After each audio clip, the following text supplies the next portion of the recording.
जी, बंगाल में चुनाव जब से यहाँ पर चुनाव का माहौल बिल्कुल गर्मा हुआ है, जब से असदुद्दीन अवैसी साहब यहाँ पर कदम रखे हैं, एक अलग राजनीति यहाँ पर मालूम पड़ रहा है। और जिस तरह से मैं आपको बता दूं कि कुछ दिन पहले बैरिस्टर असदुद्दीन अवैसी साहब जो बयान में बोले कि मैं हिंदुस्तान के कोने कोने तक इलेक्शन लड़ूंगा, बिहार के बाद अब नज़र है बंगाल में, और बंगाल में बहुत ही मजबूती के साथ चुनाव लड़ने जा रहे हैं। और वहीं पर अगर अब्बास सिद्दीकी साहब की बात की जाए, वो भी बिल्कुल अपने पार्टी को मजबूत करने में लगे हैं। और कुछ दिन पहले एक साथ दोनों पार्टी का बैनर एक साथ देखने को मिला है। तो ऐसा लग रहा है कि यहाँ जो है आईएसएफ पार्टी और एआईएम पार्टी एक साथ लग रहा है कि यहाँ से मिलकर चुनाव लड़ेंगे। अगर एक साथ मिलकर चुनाव लड़ते हैं तो कहीं ना कहीं अदर पार्टी को बहुत बड़ा झटका लगने वाला है।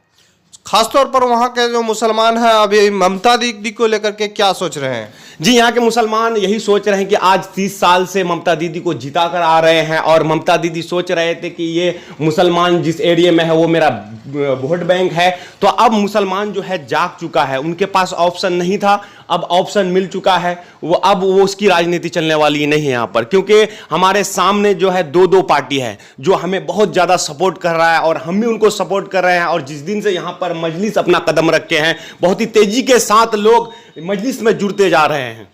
अख्तरुल इमान साहब मुर्शिदाबाद का दौरा अभी वहां पर है, और ख़ास 14 फरवरी को वहां पर मुर्शिदाबाद में पहली सभा एमआईएम का होगा। उस पर क्या तैयारी है वहां पर? ख़ास तौर पर क्या देखा जा रहा है वहां के नौजवानों के जो नज़रियात आ रहे हैं, अभी बताएं खास। जी देखिए, अख्तरुल इमान साहब जो है एआईएमआईएम पार्टी के बिहार प्रदेश अध्यक्ष हैं और अमोर विधानसभा से जीत भी लिए हैं। तो उम्मीद है कि यहाँ पर जितना जोरों शोरों से तैयारी चल रहा है, 14 तारीख को आ रहे हैं बिहार से, जो सीमांचल से आ रहे हैं अख्तरुल इमान साहब, खासतौर से उनकी तैयारी चल रही है। और यहाँ लोग मेहनत कर रहे हैं और लोग इंतज़ार भी कर रहे हैं कि कब यहाँ पर अख्तरुल इमान साहब आएंगे और उनकी बयान को सुनेंगे। जब उनकी बयान को सुनेंगे तो बिल्कुल यहाँ पर लोगों के दिलों में बसने वाले हैं, हर हाल में बस चुके हैं। अख्तरुल इमान साहब जो है, जो मुर्शिदाबाद का सभा से क्या और कहाँ कहाँ असर पड़ सकता है उनका? जी, टाउन को देख लीजिए। अगर मुर्शिदाबाद में वो अपना प्रोग्राम रख रहे हैं तो टाउन को देख लीजिए। कलकत्ता जो आपका ये क्या बोल रहे हैं कि मालदा। जी, मालदा हुआ, उसके बाद और सारा जो आपका ये है एरिया है, उसमें बहुत बड़ा फर्क पड़ने वाली है। क्योंकि अब 14 तारीख को आ रहे हैं, फिर लोग उनको चाहेंगे तो फिर दूसरे जगह प्रोग्राम रखेंगे। धीरे धीरे यहाँ पर देखा जाए तो यहाँ पर छोटा छोटा प्रोग्राम होते रहता है, और मजलिस का बहुत ही जोरों शोरों के साथ तैयारी चल रहा है। जगह जगह वो अपना प्रोग्राम कर रहे हैं, लोगों को जोड़ रहे हैं, और लोग भी तेजी के साथ जुड़ रहे हैं इस पार्टी में। अच्छा, वहां पर क्या चल रहा है कि ममता दीदी के साथ जो है गठबंधन इस वक्त एमआईएम और आईएसएफ के साथ हो, इस तरह की बात चल रहा है क्या? देखिए, अब तो हम ये तो कहा नहीं जा सकता कि यहाँ पर कौन पार्टी जीतेगी। देखिए, हमको अब हम लोगों को जो है सरकार से मतलब नहीं है। हम लोगों का जो हमदर्द है, जो हम लोगों के लिए आवाज़ बुलंद करता है, आवाज़ उठाता है, जगह जगह आवाज़ पहुंचाता है, जो हमारे लिए रात दिन एक करता है, बस हम लोग चाहते हैं कि एमआईएम पार्टी यहाँ से जीते, चाहे किसी का सरकार जाए या रहे, हम लोग को उससे कोई फर्क पड़ने वाला नहीं है। क्योंकि हम लोग को चाहिए कि मेरी आवाज़ को ऊपर तक लेके जाए। ममता दीदी को लेकर वहां के लोग क्या सोचते हैं अभी? जी, ममता दीदी को लेकर यहाँ के लोग यही सोच रहे हैं कि अगर ममता दीदी अगर इसको गठबंधन में नहीं लेती है तो हर हाल में ममता दीदी की सरकार गिरने वाली है इस बार। चाहे तो फिर आपको, अगर ममता दीदी अगर अपना सरकार बचाना चाहती है तो ये दोनों पार्टी को लेकर उनको चलना पड़ेगा। ऐसा नहीं लग रहा है कि ममता दीदी की सरकार भी बचे रहेगी और मजलिस इत्तेहादुल मुस्लिमीन और आईएसएफ पार्टी जो है, ये दोनों मिला के अच्छे खासा सीट ला के सरकार बना सकती है? जी, हम लोग तो चाहते हैं कि ममता दीदी इनके साथ गठबंधन में लड़े। हम लोग चाहते हैं कि ममता दीदी की सरकार बचे हुए रहे। अगर वो गठबंधन नहीं करती है तो कहीं ना कहीं यहाँ से सरकार ममता दीदी का बचने वाला नहीं है, वो यहाँ से उनका सफाया होने वाला है। मैंने पहले भी आपको कहा था जब मैं आपके साथ जुड़ा था कि यहाँ से जो है 70 से 100 सीटों में मुसलमान की आबादी ज्यादा है, और इसी सीट में सभी पार्टी का नजर टिकी हुई है। तो मैं यही कहना चाहूंगा कि मुसलमान किसी का गुलाम नहीं है जो सिर्फ एक ही पार्टी को वोट देते जाए। हमको काम चाहिए, हमको रोजगार चाहिए, हमको शिक्षा चाहिए, लेकिन आज तक हमारे एरिया में ये चीज हो नहीं पाया है। इसके वजह से बहुत ही ममता दीदी की सरकार से यहाँ के लोग बहुत खफा हैं। और जब से ये नई पार्टी आई है, एआईएमआईएम पार्टी जो आई है, और यहाँ बंगाल के बारे में बहुत जगह जगह बैरिस्टर असदुद्दीन अवैसी साहब कर्नाटका भी गए और बंगाल का जिक्र भी किया। हम लोग को खुशी मिली, हम लोग का शान से वो जो है सर ऊंचा हो गया है। अच्छा, एक बात बताएं, वहां पर जो है अभी आईएसएफ पार्टी के जो अध्यक्ष हैं पीरजादा अब्बास सिद्दीकी साहब, वो कई सभाएं किए हैं और उस सभा में जो भीड़ देखा जा रहा है, क्या संकेत मिल रहा है? संकेत तो यही मिल रहा है। देखिए, अब्बास सिद्दीकी साहब जहां प्रोग्राम कर रहे हैं और वरिष्ठ असदुद्दीन अवैसी साहब की जो पार्टी है एआईएमआईएम, दोनों अगर सभा को देखा जाए, दोनों में बहुत भीड़। ऐसा नहीं लग रहा है, ऐसा लग रहा है लोगों के दिलों में ऐसा बस चुका है कहीं ना कहीं ये दोनों पार्टी गठबंधन से शायद के लड़ेंगे यहां से, और अगर लड़ते हैं तो हमें भी बहुत खुशी है, हम लोग भी सपोर्ट करेंगे दिलो जान से।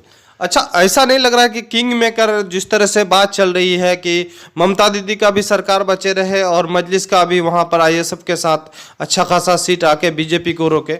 जी बिल्कुल, हम लोग तो चाहते हैं कि यहाँ से, देखिए, यहाँ से बीजेपी का नामो निशान नहीं है, क्योंकि बीजेपी ने यहाँ के लोगों पर बहुत जुल्म किया है। चाहे यहाँ देखा जाए या फिर उत्तर प्रदेश को आप देख लीजिए, उत्तर प्रदेश में क्या क्या नहीं हो रहा है।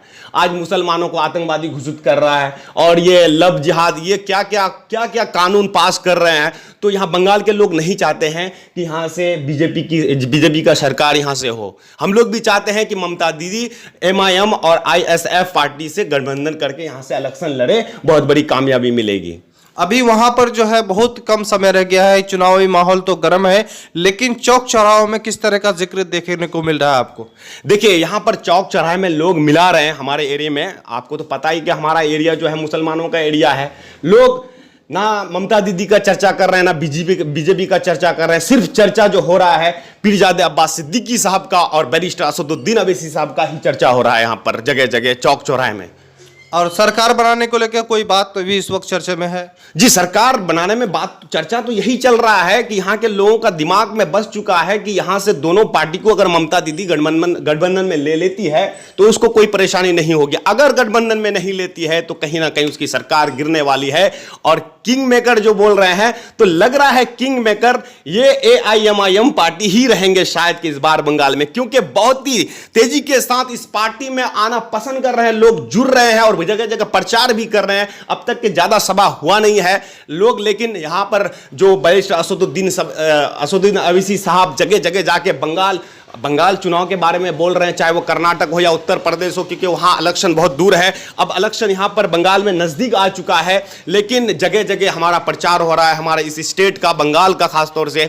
तो देखिए, अभी इलेक्शन हुआ नहीं है, एक भी सीट जीता नहीं है, लेकिन हमारा जो बंगाल का बंगाल जो राज्य है उसका जो प्रचार पूरे हिंदुस्तान में होने लगा है। फिलहाल जो है अख्तरुल इमान साहब का पूरी तैयारी है, और कल हमारी बात भी है उनसे कि उन्होंने मुर्शिदाबाद दौरा करेंगे और पहली दौरा होगा और एमआईएम बिहार का पहला सभा होगा। कैसा लग रहा है वहाँ पर, किस तरह का फीलिंग रहेगा इस बार जो है वो अख्तरुल इमान साहब का वहाँ पर? जी, अख्तरुल इमान साहब जो है यहाँ बंगाल और बिहार बिल्कुल सटे हुए हैं, और अख्तरुल इमान साहब सीमांचल से आते हैं, तो बखूबी यहाँ के लोग अख्तरुल इमान साहब को बहुत ही करीबी से जानते हैं। जब बिहार में कुछ प्रोग्राम होता है तो बंगाल के लोग भी जाते हैं और यहाँ पर प्रचार सरचार भी करते हैं। जैसा कि आपका बिहार में इलेक्शन हुआ कुछ दिन पहले, वहाँ से 5 विधायक जीते, लेकिन सबसे ज़्यादा बंगाल में जो चर्चे में रहे हैं वो है अख्तरुल इमान साहब, जो एआईएमआईएम के बिहार प्रदेश अध्यक्ष भी हैं। और सुनने में आ रहा है कि अपना क्षेत्र छोड़ के दूसरे क्षेत्र से वो विधायक भी बने हैं, दूसरे जिले से विधायक बने, दूसरे जिले से जाके विधायक बने हैं। तो कहीं ना कहीं उसके अंदर तो गहराई है, तो लोग उनको ले आके दूसरे प्रखंड से ले आके दूसरे जिले में जिताया है, तो उनके अंदर कुछ खूबी है। इसलिए लोग इंतजार भी कर रहे हैं कि कब 14 तारीख हो और उनका बयान सुनने को मिलेगा, क्या क्या कहेंगे। लोग बिल्कुल तैयारी में लगे हुए हैं। असदुद्दीन ओवैसी साहब के बाद अख्तरुल इमान का स्पीच लोग पसंद करते हैं, क्या लग रहा है आपकी वहाँ पर जो माहौल क्रिएट कर पाएगा और जिस तरह से बिहार गोलबंद किया था खासतौर सीमांचल वहाँ पर कर सकेगा? जी बिल्कुल, यहाँ के लोग जानते हैं कि अख्तरुल इमान साहब बिल्कुल बहुत बढ़िया स्पीच देते हैं। हम लोग उनका प्रोग्राम भी देखते हैं हैदराबाद में, जब वो प्रोग्राम करते हैं तो हैदराबाद के खुद बैरिस्टर असदुद्दीन अवैसी साहब है, लेकिन वहाँ के लोग अख्तरुल इमान साहब का स्पीच सुनने के लिए इंतजार करते हैं। जब वो मंच पे आते हैं बिल्कुल तालियों की गड़गड़ाहट से उनका हौसला अफजाई करते हैं, स्वागत भी करते हैं। तो यकीनन मानिए कि यह बिहार का असर हर हाल में यहाँ पर बंगाल में पड़ने वाली है। यहाँ से बहुत बड़ी कामयाबी मिलेगी इस बार, और किंग मेकर के रूप में यही एआईएमआईएम पार्टी रहेंगे। चलिए, हमारे साथ जुड़े रहने के लिए आपका बहुत बहुत शुक्रिया।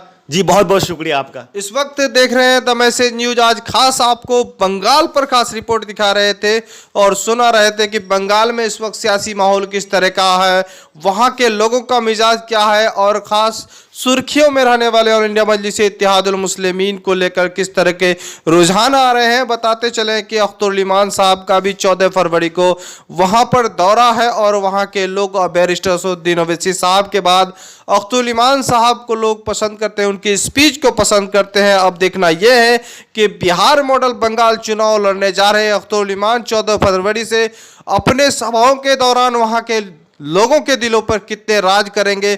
आप देख रहे हैं द मैसेज न्यूज़। इस तरह से न्यूज़ पाने के लिए हमारे चैनल में बने रहें और अच्छा लगे तो लाइक करें, दोस्तों को शेयर करें। खुदा हाफिज।